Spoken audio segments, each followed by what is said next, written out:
આજે સર શું બનાવ બન્યો હતો?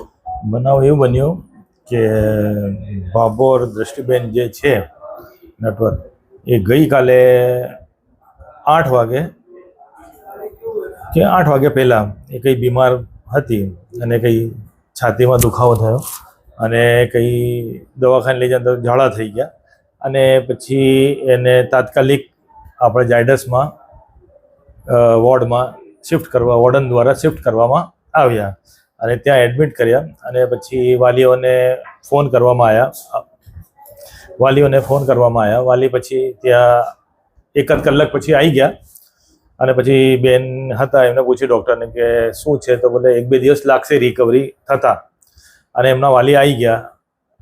આટલું સર. સીધો પરિવારજનોનો આક્ષેપ છે કે શાળા તરફથી કોઈ ધ્યાન નથી આપવામાં આવ્યું, એના કારણે આ ઘટના ઘટી છે. અત્યારે પરિવારજનોએ આપણે રજૂઆત કરી છે, શું કેવું છે? એના અંદર એવું છે વડીલ કે જ્યારે હોસ્પિટલ લઈ ગયા ટ્રીટમેન્ટ શરૂ થઈ ગઈ, ડૉક્ટર સાથે વાત બી થઈ ગઈ અને પછી વાલી આવી ગયા, વાલીને સોંપી બી દીધું, વાલી પછી ત્યાં હતા અને પછી આ બનાવ જે દુઃખદ બનાવ બન્યો છે એ પછી બન્યો છે. સાંજે 6 વાગે કરીબ અંદાજે બન્યો છે એવું છે.